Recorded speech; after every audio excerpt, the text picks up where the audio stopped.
नमस्कार दोस्तों। आज हम लोगों का क्लास 16 है। ठीक है, आज हम लोग का लेक्चर नंबर 16 है, जो कि बायोलॉजी की सीरीज, जिसे हम लोग पॉकेट जी के सामान्य ज्ञान, जो कि खान सर के द्वारा लिखा गया है, से लिया गया है। आज हम लोग अपने लेक्चर में अंतःस्रावी ग्रंथि को आज पढ़ेंगे। ठीक है, इसमें हम लोग विभिन्न प्रकार के जो भी ग्लैंड्स हैं, अर्थात जो भी ग्रंथियां हैं, उनको कवर करने की कोशिश करेंगे। तो चलिए आज का लेक्चर स्टार्ट करते हैं बिना किसी देरी के। और अगर आप लोगों को ये अच्छा लगे तो आप लोग इसे प्लीज़ लाइक करिएगा।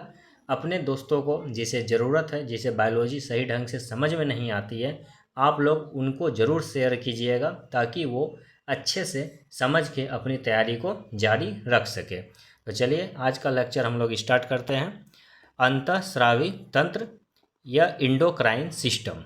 ठीक है, इंडोक्राइन सिस्टम। तो ये इंडोक्राइन सिस्टम क्या है? तो देखिए, एक्चुअली क्या होता है कि हमारे शरीर में विभिन्न प्रकार के ग्लैंड्स पाए जाते हैं। ठीक है, विभिन्न प्रकार के ग्लैंड्स पाए जाते हैं, जिन्हें ग्रंथियां कहा जाता है। ठीक है, यही ग्रंथि संयुक्त रूप से ये ग्रंथियां जो है संयुक्त रूप से कार्य करती है, जिसके द्वारा हमारे शरीर का सही ढंग से संचालन हो पाता है। और ये सारी ग्रंथियां मिल के जो है एक सिस्टम का निर्माण करती है। क्या करती है? एक सिस्टम का निर्माण करती है, जिसे इंडोक्राइन सिस्टम या अंतःस्रावी तंत्र कहा जाता है। ठीक है, और ये अंतःस्रावी तंत्र के जो अध्ययन को कहते हैं, क्या कहते हैं? इंडोक्राइनोलॉजी। इंडोक्राइनोलॉजी किसे कहा जाता है? तो अंतःस्रावी तंत्र अर्थात इंडोक्राइन सिस्टम के अध्ययन को इंडोक्राइनोलॉजी कहा जाता है। ठीक है, तो इंडोक्राइन सिस्टम के अध्ययन को क्या कहा जाता है? इंडोक्राइनोलॉजी। और इसके पिता किसे कहा जाता है? तो थॉमस एडिसन को इसका पिता कहा जाता है। ठीक है, तो अंतःस्रावी तंत्र अर्थात अंतःस्रावी सिस्टम, जिसे इंडोक्राइन सिस्टम कहते हैं, ये क्या होते हैं? अंतःस्रावी ग्रंथियों द्वारा कार्य करते हैं। ठीक है, अब देखिए ग्लैंड्स कि हमारे शरीर में मुख्य रूप से कौन कौन सी ग्रंथियां या कौन कौन सी ग्लैंड्स पाई जाती है।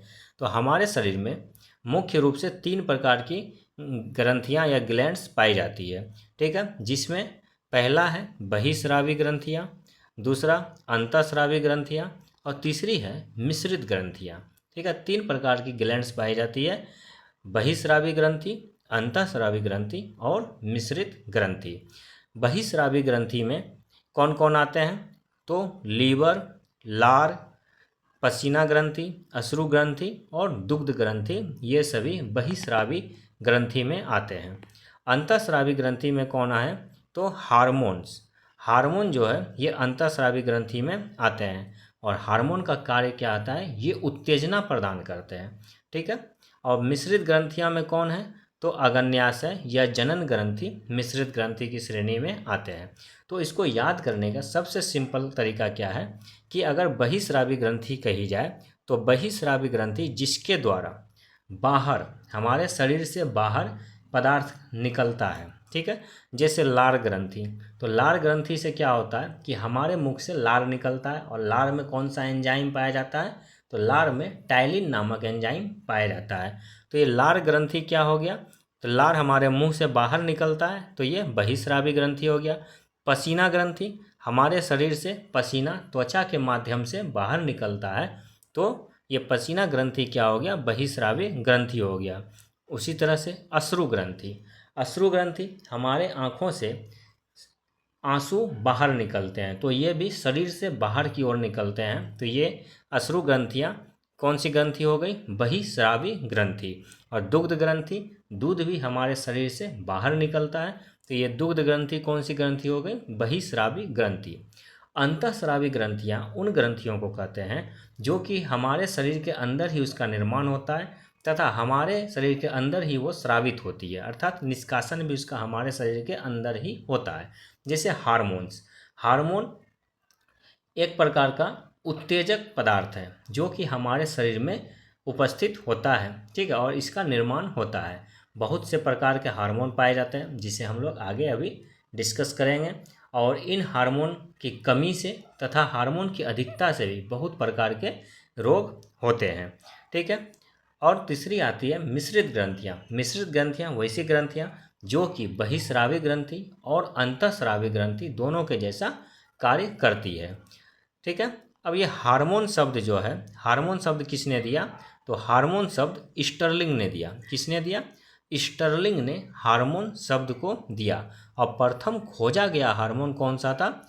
तो सिक्रेटिन हार्मोन। सिक्रेटिन हार्मोन प्रथम खोजा गया हार्मोन था। तो अब एक एक करके हम लोग सभी ग्रंथियों के बारे में डिस्कस करेंगे। तो हम लोगों ने आज क्या स्टार्ट किया? तो हम लोग आज स्टार्ट किए इंडोक्राइनिक सिस्टम। ठीक है। इंडोक्राइनिक सिस्टम अर्थात अंतःस्रावी तंत्र को आज हम लोगों ने स्टार्ट किया है। इस और अंतःस्रावी तंत्र का जो सारा मुख्य कार्य करता है वो कौन करता है? तो ग्लैंड्स अर्थात ग्रंथियां जो है इसका सारा कार्य करता है। अब एक एक करके हम लोग सारे ग्रंथियों के बारे में डिस्कस करेंगे। तो पहला जो ग्रंथि है वो है पीयूष ग्रंथि। ठीक है। पीयूष ग्रंथि अर्थात पिट्यूटरी ग्लैंड। पहला ग्रंथि कौन सा है? तो पीयूष ग्रंथि हमारा पहला है। पिट्यूटरी ग्लैंड भी इसको बोला जाता है। ठीक है। इसका आकार की अगर बात करें तो ये आकार इसका कैसा होता है? तो मटर के दाने के समान इसका आकार होता है। ये बहुत छोटा होता है और इसका वजन 0.5 से 0.6 ग्राम तक होता है। ठीक है। पिट्यूटरी ग्लैंड जो होती है इसका आकार मटर के दाने के समान होता है और इसका वजन 0.5 से 0.6 ग्राम तक होता है। और ये शरीर की सबसे छोटी अंतःस्रावी ग्रंथि है। शरीर की सबसे छोटी अंतःस्रावी ग्रंथि कौन है? तो पीयूष ग्रंथि या पिट्यूटरी ग्लैंड है। और यह ग्रंथि क्या करता है? सभी ग्रंथियों के ऊपर कंट्रोल करता है। सभी ग्रंथियों के ऊपर कंट्रोल कौन करता है? तो पिट्यूटरी ग्लैंड सभी ग्रंथियों के ऊपर कंट्रोल करता है, जिसके कारण इसे मास्टर ग्रंथि भी कहा जाता है। तो क्वेश्चन पूछा जाता है कि किस ग्रंथि का आकार मटर के दाने के बराबर होता है? देखिए, दो प्रकार का क्वेश्चन बनता है कि किसका आकार सेम के बीज के समान होता है। तो मैंने पिछले क्लास में किडनी के बारे में बताया था कि किडनी का आकार जो होता है वो सेम के बीज के समान होता है। ठीक है।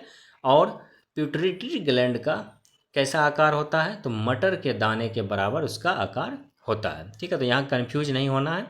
और मास्टर ग्रंथि किसे कहा जाता है? एक्चुअली में पिट्यूटरी ग्लैंड जो होता है, पीयूष ग्रंथि जो होता है, वो सारे ग्रंथियों को कंट्रोल करता है, उसे नियंत्रित करने का कार्य करता है, जिसके कारण पिट्यूटरी ग्लैंड को मास्टर ग्लैंड भी कहा जाता है, अर्थात मास्टर ग्रंथि भी कहा जाता है। तो अब देखिए, अब ये पिट्यूटरी ग्लैंड हो गया। अब इससे क्या होगा कि हार्मोन का स्रावन होगा। ठीक है। इससे हार्मोन्स निकलेंगे। तो पिट्यूटरी ग्लैंड से कौन कौन से हार्मोन निकलते हैं, अब हम लोग उसे देखते हैं। पिट्यूटरी ग्लैंड से निकलने वाला पहला हार्मोन है वृद्धि हार्मोन या सोमेटोट्रोपिन हार्मोन। पहला कौन सा है? वृद्धि हार्मोन या सोमेटोट्रोपिन हार्मोन, जिसे एसटीएच भी कहा जाता है। ठीक है। वृद्धि हार्मोन या सोमेटोट्रोपिन हार्मोन, जिसे एसटीएच भी कहा जाता है, ये पिट्यूटरी ग्लैंड से निकलने वाला हार्मोन है। इसमें क्या होता है कि शरीर की हड्डी की सामान्य रूप से वृद्धि का कार्य ये करता है। ये जो वृद्धि हार्मोन है ये हमारे शरीर की हड्डियों का विकास करता है, अर्थात इसके द्वारा हमारे शरीर के हड्डियों का एक प्रॉपर जितना विकास होना चाहिए उतना विकास ये वृद्धि हार्मोन या सोमेटोट्रोपिन हार्मोन, जिसे एसटीएच हार्मोन भी कहा जाता है, ये करता है। इसकी कमी से बौनापन अर्थात ड्वार्फिज्म रोग हो जाता है। इसकी कमी के कारण कौन सा रोग हो जाता है? तो बौनापन या ड्वार्फिज्म रोग हो जाता है। और यदि इसकी अधिकता हो जाए तो कौन सा रोग होता है? तो शरीर की लंबाई हद से ज़्यादा बढ़ जाती है, जिससे शरीर जो है महाकाय या भीमकाय के आकार का हो जाता है। और इसे कौन सा रोग कहते हैं? तो महाकायता या गिगेटिज्म रोग कहा जाता है। ठीक है। तो क्वेश्चन आता है कि गिगेटिज्म रोग या महाकायता या शरीर का भीमकाय आकार का हो जाना किस हार्मोन की वृद्धि के कारण होता है? तो ये होता है एसटीएच हार्मोन अर्थात सोमेटोट्रोपिन हार्मोन या वृद्धि हार्मोन के वृद्धि के कारण। और ये वृद्धि हार्मोन या एसटीएच हार्मोन कहाँ पाया जाता है? तो ये हमारे पिट्यूटरी ग्लैंड या पीयूष ग्रंथि में पाया जाता है। अगला हार्मोन है प्रोलैक्टिन या लैक्टोजेनिक हार्मोन। ये लैक्टोजेनिक हार्मोन जो होता है एक्चुअली में महिलाओं में गर्भावस्था के दौरान, जिस समय महिलाएं प्रेग्नेंट होती है उस समय उनके गर्भावस्था के दौरान उनके जो स्तनों का विकास होता है, ठीक है, उनके स्तनों का जो विकास होता है ये इसी लैक्टोजेनिक हार्मोन के द्वारा होता है, ठीक है। तो लैक्टोजेनिक हार्मोन महिला में पाया जाता है किस समय, जिस समय वो गर्भावस्था के समय में इनके अंदर जो है लैक्टोजेनिक हार्मोन का निर्माण होता है। ये क्या करता है कि स्तनों में दुग्ध निर्माण को प्रेरित करता है। हम लोगों ने जाना था कि हार्मोन एक्चुअली में प्रेरक का कार्य करता है, ठीक है। इसकी कमी और इसकी अधिकता दोनों खतरनाक होती है। तो स्तनों में दुग्ध निर्माण को प्रेरित करने का कार्य कौन सा हार्मोन करता है, तो वो प्रोलैक्टिन या लैक्टोजेनिक हार्मोन करता है। इसे मदर हार्मोन या लैक्टोजेनिक हार्मोन भी कहा जाता है, ठीक है। और लैक्टोजेनिक हार्मोन किस ग्रंथि में पाई जाती है, तो ये पीयूष ग्रंथि या पिट्यूटरी ग्लैंड में पाई जाती है। अगला है पुटिका प्रेरण हार्मोन अर्थात FSH, ठीक है। FSH जो है ये पुरुषों में शुक्राणु का निर्माण करती है, ठीक है। FSH हार्मोन जो है वो पुरुषों में शुक्राणु का निर्माण करती है और महिलाओं में किसका निर्माण करती है, तो अंडाणु का निर्माण महिलाओं में करती है। अगला हार्मोन है ल्यूटिनाइजिंग हार्मोन अर्थात LH हार्मोन। ल्यूटिनाइजिंग हार्मोन अर्थात LH हार्मोन ये पुरुष में टेस्टोस्टेरोन हार्मोन के रूप में पाया जाता है और स्त्री में प्रोजेस्टेरोन हार्मोन के रूप में पाया जाता है। अगला है TSH यह थायराइड प्रेरक हार्मोन। TSH यह हार्मोन थायराइड ग्रंथि को थायरॉक्सिन स्रावन के लिए प्रेरित करता है अर्थात थायरॉक्सिन का निष्कासन के लिए यह हार्मोन प्रेरित करता है, ठीक है। तो हम लोगों ने कौन कौन सा हार्मोन देखा जो कि पिट्यूटरी ग्लैंड में पाया जाता है, तो हम लोगों ने देखा TSH, ठीक है, TSH hormone, LH hormone, FSH hormone, ठीक है, लैक्टोजेनिक हार्मोन, ये सभी हार्मोन हम लोगों ने देखा और ये सभी किस में पाए जाते हैं, तो पिट्यूटरी ग्लैंड में पाए जाते हैं। पिट्यूटरी ग्लैंड का आकार किसके समान होता है, तो मटर के दाने के समान इसका आकार होता है। अब एक क्वेश्चन आता है कि बच्चे के जन्म के समय कौन सा हार्मोन आवश्यक होता है, तो बच्चे के जन्म के समय जो है ये ऑक्सीटोसिन हार्मोन आवश्यक होता है। कौन सा होता है, ऑक्सीटोसिन हार्मोन। और इस ऑक्सीटोसिन हार्मोन को क्या कहा जाता है, पीटोसिन हार्मोन या लव हार्मोन भी कहा जाता है, ठीक है। और जिस समय स्त्री और पुरुष अर्थात अपोजिट सेक्स वाले आपस में बातचीत करते हैं तो उनके अंदर जो एक दूसरे के प्रति प्रेम या स्नेह का भाव उत्पन्न होता है वो भी इसी ऑक्सीटोसिन हार्मोन की वजह से ही होता है।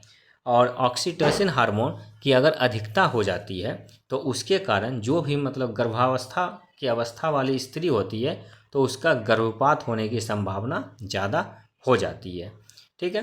तो इस हार्मोन की अधिकता से गर्भपात हो जाता है, अतः इसे गर्भपात का हार्मोन भी कहा जाता है। मवेशियों में थनों से दूध उतारने वाला हार्मोन कौन है, तो यही ऑक्सीटोसिन हार्मोन मवेशियों के थनों से दूध उतारने वाला हार्मोन है। तो दुधारू पशुओं में जो कि दूध देने वाले पशु जैसे गाय भैंस बकरी ये सब होती है, इनमें कौन सा हार्मोन पाया जाता है, तो इनमें ऑक्सीटोसिन हार्मोन पाया जाता है। लव हार्मोन किसे कहा जाता है, तो ऑक्सीटोसिन हार्मोन को ही लव हार्मोन कहा जाता है। बच्चे के जन्म के समय आवश्यक हार्मोन कौन सी है, तो ऑक्सीटोसिन हार्मोन बच्चे के जन्म के समय आवश्यक होती है।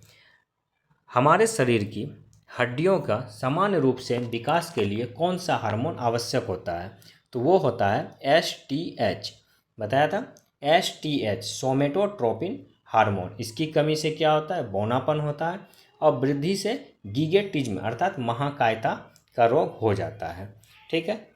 और महिलाओं में गर्भावस्था के दौरान स्तनों का विकास के लिए कौन सा हार्मोन की आवश्यकता होती है, तो प्रोलैक्टिन या लैक्टोजेनिक हार्मोन आवश्यक होता है, ठीक है। देखिए यहाँ है यह प्रोजेस्टेरोन विरोधी हार्मोन है। कौन सा हार्मोन की बात हो रही है, तो ये हो रही है ऑक्सीटोसिन हार्मोन की, ठीक है। ऑक्सीटोसिन हार्मोन जो होती है ये प्रोजेस्टेरोन विरोधी हार्मोन होता है, ठीक है। प्रोजेस्टेरोन विरोधी हार्मोन होता है इसी हार्मोन की वजह से हमारा मन महिला से बात करने पर अच्छा महसूस करता है, इसलिए इसे क्या कहा जाता है, तो इसे लव हार्मोन भी कहा जाता है। ठीक है, ऑक्सीटोसिन हार्मोन को लव हार्मोन भी कहा जाता है। अब अगला है एडीएच या वेसोप्रेसिन हार्मोन। ठीक है, एडीएच या वेसोप्रेसिन हार्मोन यह क्या करता है कि हमारे मूत्र में, ठीक है, हमारे मूत्र में जल की मात्रा को नियंत्रित करता है। तो वेसोप्रेसिन हार्मोन हमारे मूत्र में जल की मात्रा को नियंत्रित करता है। इसकी कमी से रोगी को बार बार पेशाब आता है और यह रोग क्या कहलाता है, यह रोग कहलाता है उदक में या डायबिटीज इंसिपिडस। ठीक है, डायबिटीज इंसिपिडस कहलाता है, जो कि किसके द्वारा होता है, तो वेसोप्रेसिन हार्मोन की कमी से होता है। इसमें इसमें जो रोगी होता है उसको बार बार पेशाब आता है। ठीक है, और इसे क्या कहते हैं, डायबिटीज इंसिपिडस। और इस हार्मोन को मूत्ररोधी हार्मोन भी कहा जाता है। मूत्ररोधी हार्मोन किसे कहा जाता है, तो एडीएच या वेसोप्रेसिन हार्मोन को मूत्ररोधी हार्मोन कहा जाता है। तो हम लोगों ने पिट्यूटरी ग्लैंड के देखा। पिट्यूटरी ग्लैंड में उसमें पाए जाने वाले हम लोग हार्मोन की भी चर्चा कर लिए। तो एक बार इसका रिवीजन करते हैं कि पिट्यूटरी ग्लैंड का आकार कैसा होता है। तो पिट्यूटरी ग्लैंड का आकार मटर के दाने के समान होता है और इसका जो वजन होता है 0.5 से 0.6 ग्राम तक होता है। ठीक है, इसमें विभिन्न प्रकार के हार्मोन पाए जाते हैं, जिसमें पहला हार्मोन है एसटीएच। ठीक है, somatotropin hormone. STH somatotropin hormone, इसकी कमी से बौनापन और इसकी अधिकता से भीमकायता या गिगेटिज्म रोग हो जाता है। दूसरा है प्रोलैक्टिन। दूसरा प्रोलैक्टिन हार्मोन, या इसी को हम लोग क्या कहते हैं, लैक्टोजेनिक हार्मोन भी कहते हैं। ठीक है, प्रोलैक्टिन या लैक्टोजेनिक हार्मोन महिलाओं में गर्भावस्था के दौरान जो स्तनों का विकास होता है वो किसके द्वारा होता है, प्रोलैक्टिन हार्मोन के द्वारा होता है। इसके बाद एफएसएच को हम लोगों ने देखा। एफएसएच ये पुरुषों में शुक्राणु का और मादा में अर्थात महिला में अंडाणु का निर्माण करता है। फिर था एक टीएसएच हार्मोन। ठीक है, थायराइड प्रेरक हार्मोन। यह हार्मोन थायराइड ग्रंथि को थायरॉक्सिन स्रावन के लिए प्रेरित करता है। एक क्वेश्चन था कि किस हार्मोन की अधिकता से गर्भपात, ठीक है, किस हार्मोन की अधिकता से गर्भपात हो जाता है, तो ये हो जाता है ऑक्सीटोसिन हार्मोन की अधिकता से। ऑक्सीटोसिन हार्मोन की अधिकता से गर्भपात हो जाता है। इस ऑक्सीटोसिन हार्मोन को क्या कहा जाता है, तो लव हार्मोन भी कहा जाता है। ठीक है, तो ये सभी हार्मोन को हम लोगों ने देखा, जो कि पिट्यूटरी ग्लैंड अर्थात किसमें, पीयूष ग्रंथियों में पाई जाती है। और पिट्यूटरी ग्लैंड या पीयूष ग्रंथि को मास्टर ग्लैंड भी कहा जाता है। अब अगला जो ग्रंथि है वो है पिनियल ग्रंथि अर्थात पिनियल ग्लैंड। ठीक है, पिनियल ग्लैंड, पिनियल ग्रंथि, इसकी अवस्थिति की अगर बात करें तो ये कहाँ पाया जाता है, तो हमारे मस्तिष्क में पिनियल ग्रंथि पाया जाता है। और इससे निकलने वाला दो हार्मोन है मिलेटोनिन और सीरेटोनिन। ठीक है, दो हार्मोन निकलता है, मिलेटोनिन और सीरेटोनिन। दो हार्मोन निकलता है कहाँ से, पिनियल ग्लैंड से। और पिनियल ग्लैंड कहाँ पाया जाता है, हमारे मस्तिष्क में। अब अगर मिलेटोनिन हार्मोन की बात की जाए तो मछली, उभयचर व सरीसृप में रंग बदलने की क्रिया को यह नियंत्रित करने का कार्य करता है। तो कौन सा हार्मोन मछली, उभयचर व सरीसृप में रंग बदलने की क्रिया को नियंत्रित करता है, तो ये करता है मिलेटोनिन हार्मोन। और मिलेटोनिन हार्मोन का स्रावन कहाँ से होता है, तो पिनियल ग्रंथि से होता है। यह हार्मोन हमारे अंदर 8 वर्षों तक सक्रिय रहती है। ठीक है, कितने वर्षों तक सक्रिय रहती है, तो 8 वर्षों तक मिलेटोनिन हार्मोन हमारे अंदर सक्रिय रहती है। ठीक है, यह हार्मोन नींद, जागने को नियंत्रित करने में मदद करता है और इसे तीसरी आंख भी कहा जाता है। ठीक है, इसे मस्तिष्क की तीसरी आंख भी कहते हैं। किस हार्मोन को, तो मिलेटोनिन हार्मोन को मस्तिष्क की तीसरी आंख कहते हैं, क्योंकि यह प्रकाश के प्रति अति संवेदनशील होता है। ठीक है, तो मिलेटोनिन हार्मोन मछली, उभयचर व सरीसृप में रंग बदलने की क्रिया को नियंत्रित करने का कार्य करता है और ये हमारे शरीर में 8 वर्षों तक ही सक्रिय रहता है। ठीक है। अगला है सीरोटोनिन। सीरोटोनिन हार्मोन, यह न्यूरोट्रांसमीटर हार्मोन है। यह क्या करता है कि शरीर में जो हमारे मस्तिष्क में सूचनाओं का आदान प्रदान होता है उसमें सहायक होता है। ठीक है, सूचनाओं के आदान प्रदान में सहायक होता है। कौन सा हार्मोन? तो सीरोटोनिन हार्मोन। अगला हमारा जो ग्रंथि है वो है थायराइड ग्रंथि या अवटु ग्रंथि। ठीक है, अर्थात थायराइड ग्लैंड। कौन सी ग्रंथि है? Thyroid gland. थायराइड ग्लैंड जो है ये सबसे बड़ी अंतःस्रावी ग्रंथि है। और अगर सबसे छोटी अंतःस्रावी ग्रंथि की बात की जाए तो वो है हमारी पिट्यूटरी ग्लैंड। ठीक है, पिट्यूटरी ग्लैंड जो है वो सबसे छोटी अंतःस्रावी ग्रंथि है। और वहीं सबसे बड़ी अंतःस्रावी ग्रंथि कौन है? तो थायराइड ग्लैंड। ये कहाँ अवस्थित होता है? यह हमारे गले में श्वास नली के दोनों ओर स्थित होता है। इसकी अवस्थिति कहाँ होती है? तो हमारे गले के श्वास नली के दोनों ओर स्थित होता है। और इसका वजन 25 से 30 ग्राम तक होता है और आकृति एच के समान होती है। किस ग्रंथि की आकृति एच के समान होती है? तो वो होती है थायराइड ग्रंथि की आकृति एच के समान होती है। इसे टेम्पो ऑफ लाइफ अर्थात लाइफ को चलाने वाला या जीवन को चलाने वाली ग्रंथि भी कहा जाता है। तो टेम्पो ऑफ लाइफ किसे कहा जाता है? तो टेम्पो ऑफ लाइफ जो है वो थायराइड ग्रंथि को कहा जाता है। इस ग्रंथि को अर्थात थायराइड ग्रंथि को स्वयं आत्महत्या करने वाली ग्रंथि भी कहा जाता है। स्वयं आत्महत्या करने वाली ग्रंथि या जीवन को चलाने वाली ग्रंथि, टेम्पो ऑफ लाइफ वाली ग्रंथि किसे कहा जाता है? तो वो कहा जाता है थायराइड ग्रंथि को। और यह थायराइड ग्रंथि सबसे बड़ी अंतःस्रावी ग्रंथि होती है। अब थायराइड ग्रंथि में मुख्य रूप से कौन कौन सा हार्मोन निकलता है? तो वो निकलता है थायरॉक्सिन, कैल्सिटोनिन हार्मोन। दो हार्मोन थायरॉक्सिन और कैल्सिटोनिन हार्मोन मुख्य रूप से थायराइड ग्रंथि से निकलता है।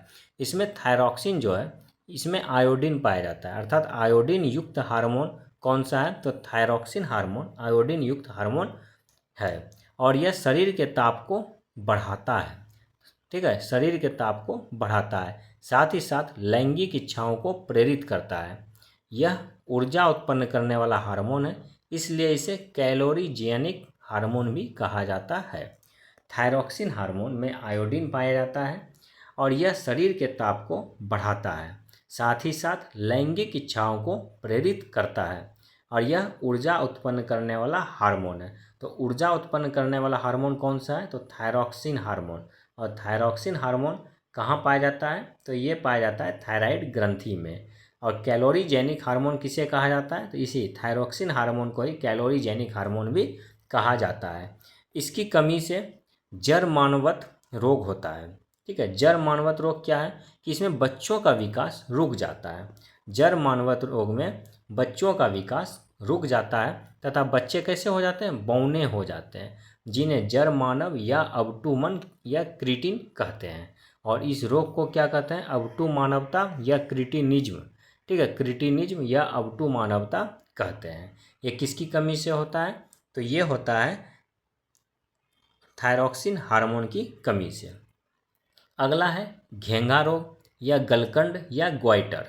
गलकंड रोग या घेंगा रोग किसकी कमी से होता है? तो ये होता है आयोडीन की कमी से। और ज़्यादातर ये पहाड़ी स्थानों पर होता है। इसमें थायराइड ग्रंथि अत्यधिक फूलकर बढ़ जाती है। घेंगा रोग में जो थायराइड ग्रंथि होता है, और थायराइड ग्रंथि कहाँ पाई जाती है? हमारी श्वास नली के दोनों ओर पाई जाती है थायराइड ग्रंथि। तो इस थायराइड ग्रंथि का आकार जो होता है वो बढ़कर फूल जाता है, ज़्यादा हो जाता है। किसकी कमी से? तो आयोडीन की कमी से। और ये ज़्यादातर पहाड़ी स्थानों पर होता है। अगला जो है वो है मिक्सेडीमा रोग। मिक्सेडीमा रोग जनरली वयस्क में होता है। ठीक है, किस में होता है? वयस्क में होता है। इसमें शरीर में ऊर्जा की कमी, ताप में कमी, लैंगिक क्षमताओं में कमी हो जाती है। और महिलाओं में जो समय से पहले एमसी अर्थात माहवारी बंद हो जाती है, इस घटना को एमिनोरिया भी कहते हैं। ठीक है, तो मिक्सेडीमा रोग किस में होता है? वयस्क में होता है। इसमें शरीर में ऊर्जा की कमी हो जाती है, ताप में कमी हो जाती है, साथ ही साथ लैंगिक क्षमताओं में भी कमी देखने को मिलती है।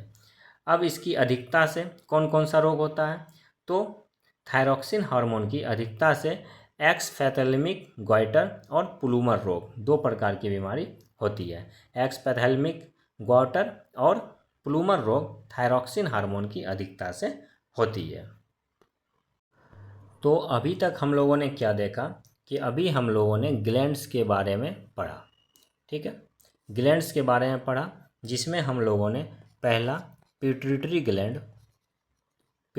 ग्लैंड को पढ़ा, दूसरा हम लोगों ने थायराइड ग्लैंड को पढ़ा, ठीक है, थायराइड ग्लैंड को पढ़ा, और एक हम लोगों ने पीनियल ग्लैंड, ठीक है, कौन सा, पीनियल ग्लैंड को पढ़ा, ठीक है। तो अभी हम लोगों ने ये 3 ग्लैंड को पढ़ा। अब आगे जो है हम लोग पढ़ेंगे parathyroid gland, thymus gland, adrenal gland, अग्न्याशय ग्लैंड, ठीक है, अग्न्याशय ग्रंथि जिसे बोलते हैं, जनन ग्रंथि जिसे बोलते हैं, फिर प्लेसेंटा के बारे में हम लोग देखेंगे। तो ये हम लोग अगले क्लास में देखेंगे। तब तक के लिए जो आज हम लोगों ने पढ़ा उसका एक बार फटाफट रिवीजन कर लेते हैं। तो आज हम लोगों ने जो पढ़ा वो सबसे पहले पढ़ा कि एंडोक्राइन सिस्टम या अंतःस्रावी तंत्र है क्या। तो विभिन्न प्रकार की ग्रंथियां मिलके एक सिस्टम का निर्माण करती है, विभिन्न प्रकार की ग्रंथियां मिलके एक सिस्टम का निर्माण करती है जिसे अंतःस्रावी ग्रंथ तंत्र कहा जाता है, ठीक है, या इंडोक्राइन सिस्टम कहा जाता है। हम लोगों ने देखा कि ग्लैंड्स मुख्य रूप से 3 प्रकार के होते हैं। एक होता है अंतःस्रावी ग्लैंड, और दूसरा होता है बाह्यस्रावी ग्लैंड, और तीसरा होता है मिश्रित ग्लैंड, ठीक है। अंतःस्रावी ग्लैंड का मतलब हो गया कि जिसमें हमारा हार्मोन का स्रावन या किसी भी प्रकार के पदार्थ का स्रावन होता है और वो शरीर के अंदर ही होता है।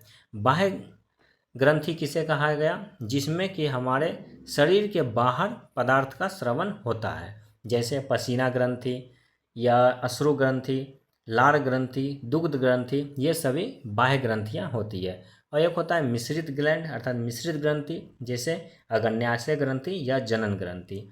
इसके बाद हम लोगों ने देखा कि पहला जो ग्रंथि है वो पिट्यूटरी ग्लैंड को हम लोगों ने देखा, ठीक है, पिट्यूटरी ग्लैंड अर्थात पीयूष ग्रंथि। ये पीयूष ग्रंथि जो है हमारे शरीर का सबसे छोटा, ठीक है, सबसे छोटा अंतःस्रावी ग्रंथि है। अगर इसका वजन की बात की जाए तो 0.5 से 0.6 ग्राम तक इसका वजन होता है, ठीक है, और ये सबसे छोटा होता है। इसका आकार कैसा होता है, तो इसका आकार मटर के दाने के समान होता है, और इसे मास्टर ग्लैंड या मास्टर ग्रंथि भी कहा जाता है, क्योंकि यह सभी अन्य ग्रंथियों पर कंट्रोल करने का कार्य करता है। अब इससे जो हार्मोन निकलते थे वो हार्मोन में कौन कौन था, तो एक हार्मोन था एसटीएच हार्मोन। एसटीएच हार्मोन की कमी से बौनापन और अधिकता से भीमकायता अर्थात गिगेटिज्म रोग हो जाता था। दूसरा था लैक्टोजेनिक हार्मोन, जो गर्भवती महिला होती है, ठीक है, लैक्टोजेनिक हार्मोन जो गर्भवती महिला होती है उनमें स्तनों का विकास इसी लैक्टोजेनिक हार्मोन की वजह से होता है। तीसरा था एफएसएच। एफएसएच में क्या होता है कि मेल में शुक्राणु का निर्माण और फीमेल में अंडाणु का निर्माण जो होता है वो एफएसएच हार्मोन के द्वारा ही होता है। फिर एक था टीएसएच हार्मोन जो होता है ये थायरॉक्सिन का स्रावन करता है। एक था ऑक्सीटोसिन हार्मोन, इसे ही लव हार्मोन भी कहा जाता है, ठीक। मवेशियों के थनों से जो दूध निकलने के समय जो हार्मोन रहता है वो होता है ऑक्सीटोसिन हार्मोन, और इस हार्मोन की वजह से ही गर्भपात भी होने की संभावना होती है। और एक हम लोगों ने देखा एडीएच हार्मोन। तो एडीएच हार्मोन की कमी से क्या होता है कि डायबिटीज इंसिपिडस या उदक मेह रोग हो जाता है, और इसे मूत्ररोधी हार्मोन भी कहा जाता है। इसकी कमी से यह क्या करता है कि मूत्र में जल की मात्रा को नियंत्रित करने का कार्य करता है। तो हम लोगों ने पिट्यूटरी ग्लैंड में कौन कौन सा हार्मोन देखा, STH, lactogenic hormone, FSH, ADH, TSH और ऑक्सीटोसिन हार्मोन को देखा। इसके बाद जो हम लोगों ने दूसरी ग्रंथि को देखा वो थी पीनियल ग्रंथि। कौन सी ग्रंथि, वो थी पीनियल ग्लैंड या पीनियल ग्रंथि। ठीक है, इसमें दो प्रकार के हम लोगों ने हार्मोन को पढ़ा। एक देखा मेलाटोनिन हार्मोन और एक देखा सीरोटोनिन हार्मोन। ठीक है, सीरोटोनिन हार्मोन, दो प्रकार के हार्मोन को हम लोगों ने देखा। इसमें मेलाटोनिन हार्मोन जो होता है ये किसी भी मछली, उभयचर या सरीसृप में रंग बदलने की क्रिया को नियंत्रित करता है। ये कितने वर्ष तक रहता है हमारे शरीर में? 8 वर्षों तक रहता है और इसे ही मस्तिष्क की तीसरी आंख भी कहा जाता है। सीरोटोनिन हार्मोन जो है ये मस्तिष्क में सूचनाओं का आदान प्रदान करने का कार्य सीरोटोनिन हार्मोन करता है।